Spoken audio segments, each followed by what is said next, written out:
Wow, TikTok shutting down in the US on January 19th. It's a big one. Yeah, it's a big one. It Yeah. really is. And, I think a lot of us are kind of sitting here like, what does this even mean? Mm. You know, whether we're like glued to the For You page all day or just kind of checking in every once in a while, this app, it's everywhere. It's like where trends are born. Right. It's a cultural phenomenon. And like all the music and the creators. I mean, I know Yeah. people who've like built careers on Yeah. TikTok. So it's a lot more than just like silly app. But, there's always been this like background hum, Yeah. right, about data privacy and about ByteDance, TikTok's parent company being based in China. Yeah. So maybe this shutdown, maybe it was only a matter of time. Yeah, you're absolutely right. The political tension around TikTok, it's been brewing for years, and it's been a big factor in kind of leading up to this moment. This whole thing, it's not coming out of the blue. Okay, so we knew things were tense, but like a total shutdown, Mm-hmm. I got to say, even I was surprised. Right. What like pushed it over the edge. Yep. Well, honestly, the official statement from TikTok, it's pretty vague. They're talking about ongoing regulatory challenges. Basically, they're saying they couldn't figure out a way to like do business here and keep everyone happy, the US government and their own business goals. Regulatory challenges. Okay, so like in plain English, what are we really talking about? Uh-huh. Think of it like this. The US government, they've been getting more and more worried about the data TikTok collects, like what kind of data and how that data could be accessed by the Chinese government, right? Hmm. So there's been all this talk about like stricter regulations, even outright bans, just to like address these concerns. And all along, TikTok, they've been saying, no, we're protecting user data. We operate totally independently. Yeah. It makes you wonder, like, is this really about protecting privacy when we've got like a million other apps out there hoovering up tons of data? Mhm. I'm on Instagrams like constantly, Facebook Yeah. too. No one's shutting them down. So is there something else going on here? Yeah, that's a great question. And it does raise the question of like, is this more about setting a precedent, like for future tech regulation, especially when it comes to companies with ties to China? But, we got to think about the fallout. Like this shutdown, it has massive consequences. What happens to all the creators, the people who built careers, businesses even on this platform? Exactly. For a lot of these people, this isn't just a hobby.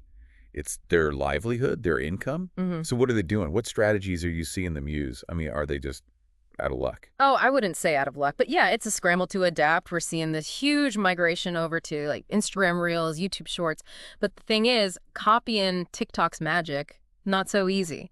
Each platform, it's got its own personality, its own audience, its own algorithms. You can't just like upload your TikTok somewhere else and expect the same results. Yeah, it's like starting over almost. It is. It is starting over, and it's got to be frustrating for a lot of these creators. I bet. And, it'll be interesting to see if any platform can really capture that lightning in a bottle that TikTok had. Or maybe this is like the opening for some new app to pop up, something that fills that void. And while everyone waits to see what happens, the internet is doing what it does best. Memes. It's a meme fest out there. RIP For You pages.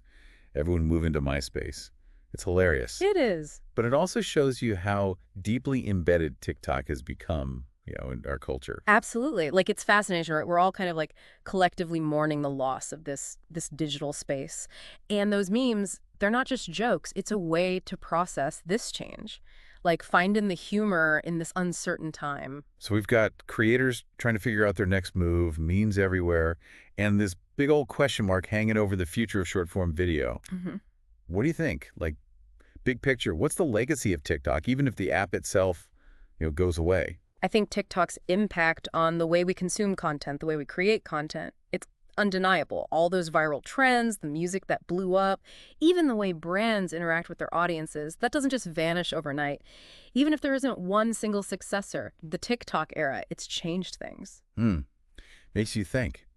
We're so quick to embrace these platforms, right? We spend so much time on them, we pour our creativity into them.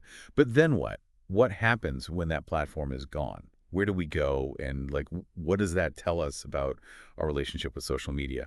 All of it. You hit the nail on the head. It's the million-dollar question. This situation, it forces us to think about the trade-offs we make. We love the convenience, the connection, the entertainment, but we also got to think about the data we're sharing, the potential for manipulation, and the fact that ultimately these companies, they make the rules. Yeah, I guess it's kind of a wake-up call. Like, nothing on the internet is truly permanent, right? And this whole TikTok thing, it leaves us with a pretty big question. Could this shutdown lead to like a more fragmented social media landscape, one where no single platform has the same kind of power that TikTok did? I don't know the answer, but it's something to think about as we figure out what this new post-TikTok world looks like. He definitely is. And on that note, we are out. Yeah. Thanks for listening. Catch you next time. Yeah.